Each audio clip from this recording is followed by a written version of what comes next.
Hello, greetings, welcome back to another wrestling review with the one and only Pop-Culture Junkie. We're checking out the results for the WWE Fastlane 2016. This is Monday afternoon. We just had the pay-per-view last night, or network special, or whatever they're calling it nowadays. Anyways, so first of all, if you didn't see the show, and this is all going to be spoilers, this is all results, so don't watch if you're not ready to see the results. If you didn't see it and you want to know what happened, here's what happened, and here are my 2 cents worth of info on what I thought of the show, overall production, the matches, etc.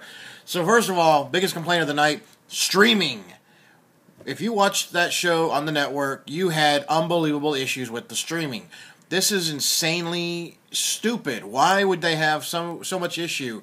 There is no way that they had as much traffic watching this show as the Rumble, SummerSlam, WrestleMania. I've had the network since the day they started it, and they've had issues. Yes, they've had issues on and off nonstop for one thing or another. But this was the worst time I've ever had. I had to reset my devices easily 10 times. I tried it on a computer, I tried it on a tablet, tried it on my phone, tried it on my game system. Everything kept having to be reset. Wasn't my network connection, because as soon as I checked it online, everyone's complaining about it on Twitter or on Facebook, saying streaming is slowing down, they can't see it, it's buffering issues, etc. So, biggest complaint of the night was the network's streaming connection. So, that's my first complaint. So the match, or the show starts off with the pre-show. You got Kalisto defending the U.S. title against Alberto Del Rio for the millionth time. It was a 2 out of 3 falls match. Del Rio purposely loses the first fall, a lot similar to Brock Lesnar, Kurt Angle's Iron Man match they had back in the SmackDown versus Raw era. I believe it was 2003, where Brock purposely spikes Angle with chair shots to get a DQ just to get the edge up, though. Anyways, he purposely hits Kalisto, loses the first fall, then he pins him with the stomp in the corner, which that's the dumbest move. Why would anyone pull themselves up waiting to be stomped? It makes no sense. So, anyways, Del Rio loses the third fall to Kalisto, who rolls him up quickly. So, hopefully we're done with that. I want Kalisto to move on and defend that title against multiple other opponents, not just have the same opponent for 4 months in a row and then end up losing it to that same person. So hopefully they stop doing a hot potato thing on this and just roll with it. Then we had our show start, and unfortunately, Moralo was the announcer for the pre-show along with Michael Cole and JBL, but then we got Byron Saxton out there. I wish we could have kept the new Morales SmackDown announcer. I wish we could have kept him and replaced Cole or something. That would have been nice. Anyways, we have our opening match was a Divas tag team match. Sasha Banks versus Becky. Sasha Banks and Becky versus Naomi and Tamina. Tamina and Naomi, they've really just been floating around. Nothing really wow about them. I think Naomi has a lot of potential if they really push her, but I think they hurt her putting her in this team bad thing. Not as much as they hurt Sasha. They really watered down Sasha's momentum because she was on fire after that Brooklyn NXT show. So, tag team match goes on. The team of Becky and Sasha, they end up putting both Tamina and Naomi in their submission holds, and they tap out and they win. So hopefully now we're moving on to Sasha versus Charlotte for the Divas title, which I wish they'd call that the Women's Championship. Divas was a fad long ago that needs to move on. So our next match was the Intercontinental title match of Kevin Owens versus Dolph Ziggler. Kevin Owens was defending the title, and Dolph Ziggler was in his hometown of Cleveland, even though he's billed from Hollywood, Florida. So this match was really good. A lot of good spots. Ended with Kevin Owens pulling the ref in front of Dolph as Dolph is going for the super kick, paying homage to Shawn Michaels again. He's really come into a hybrid he was Billy Gunn for a while. Now he's looking more like Shawn Michaels with the new tights and boots and everything, and now doing the super kick more often. But I mean, I don't know. I like Dolph. I just wish they would give him a chance to really push him and keep him up, not make him a jobber to the stars, but it's what he is. Owens ends up pulling the ref in front of Ziggler as he goes for the super kick. The ref doesn't get hit, actually. It looks like there was a little miscommunication. And through some confusion, ends up doing the pop-up powerbomb on Dolph all of a sudden and pins him 1, 2, 3. Now, hopefully that means Owens is going on to Mania as the champ and going to have a good match against somebody. I hope they don't do another ladder match for the Intercontinental title. I'd like to see Owens have a serious feud match, going into it. It could be somebody else that's on the card. Could be Sami Zayn, I've heard rumors about, so that might happen, but I don't really want to see him lose the belt already. He just won it. I want some, long-term champion holders, okay? We need that more. We don't want to keep passing the belts around. They don't mean anything now. All right, next in line of the card was the very strange Big Show Kane Ryback against the Wyatt family, made up of Luke Harper, Eric Rowan, and Braun Strowman, with Bray Wyatt sitting at ringside. This match made no sense. It was just thrown together on Raw last week after they had the little brawl and whatnot, but it just made no sense. What is it that we're supposed to expect from the Wyatts? The Wyatts lost this match. All that momentum they've been building up out the door. They just lost. They lost to Kane, Ryback, and Big Show. Match was not stellar in any way at all. I don't know what they were expecting to build up. Where was Brock Lesnar too? Because we still haven't seen Brock get any kind of revenge on the Wyatts for throwing him out of the Rumble. Again, it's just like, Vince McMahon's logic is, they don't remember what happened 3 weeks ago. That's what he thinks a lot of his audience is. But no, we remember and we get mad about it. But it is what it is. The next match was Charlotte with her daddy, Ric Flair, against Brie Bella. Brie Bella, of course, getting the title shot because Nikki's out of action. And also, it's been a big emotional couple weeks with Daniel Bryan and his retirement. It was nice seeing Brie come out. She was wearing an outfit similar to what Nikki wears with the little booty shorts and the top, but then her leggings were the gray and red like Daniel Bryan.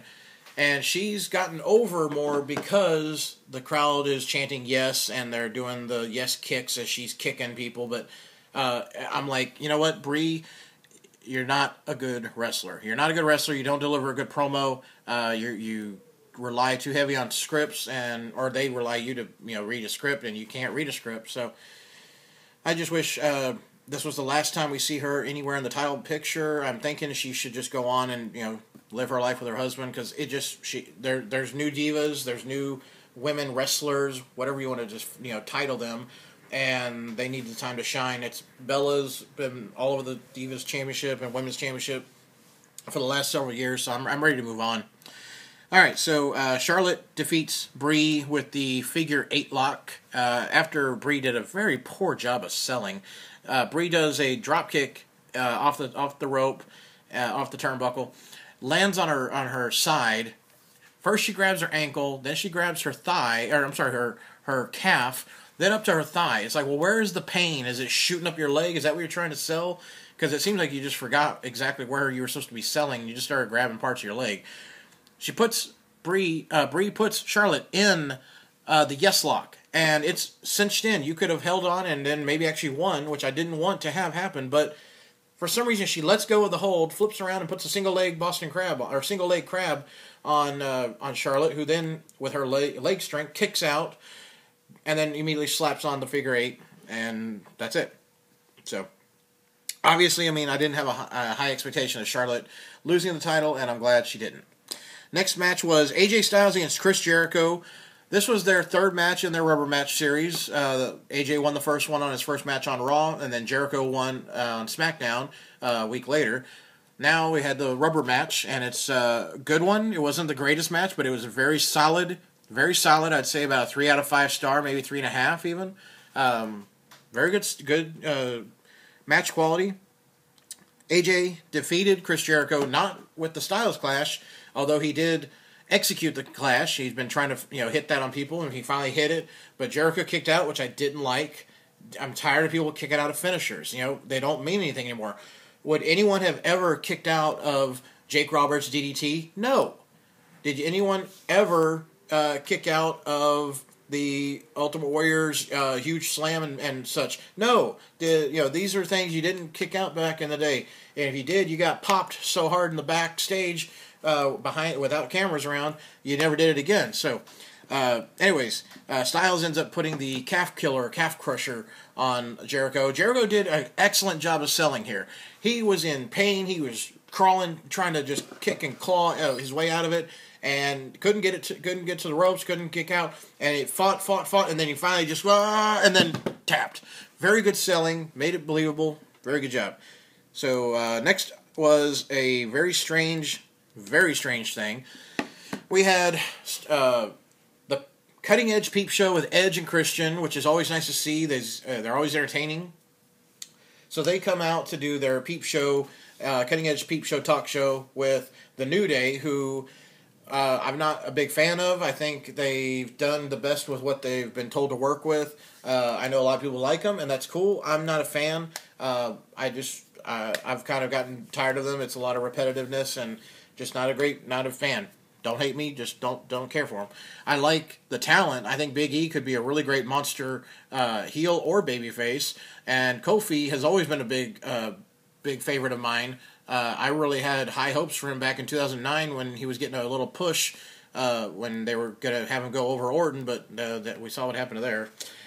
My other reasons. But anyways, so they come out, they do a little back and forth, and then for some weird reason, the League of Nations comes out, and they talk. And then at the end, we have New Day doing a booty dance while Edge is making it rain dollars. Just, I don't know. Nothing was resolved. Nothing really made sense. It was just, okay, we had to fill some time. Then we have another talking segment where Social Outcasts come out and they start talking and talking. They walk to the ring talking. And then R-Truth comes out. And for some reason, we had to have R-Truth versus Curtis Axel. That made no sense. The only reason for that was so Goldust could come out and interfere, or not interfere necessarily, but he could come out to talk and then or try to help out R-Truth, and he ends up costing R-Truth the match. So R-Truth gets beat by Curtis Axel. And finally, we had the main event. Main event was Brock Lesnar, Dean Ambrose, and Roman Reigns. The winner of the triple threat match gets a WWE World Heavyweight title match against Triple H. The match was great. Not awesome. The match was great. A lot of good spots. A lot of good selling. A lot of good... Brock is always good, but he really had the intensity tonight. That night, it seemed like he was really on fire.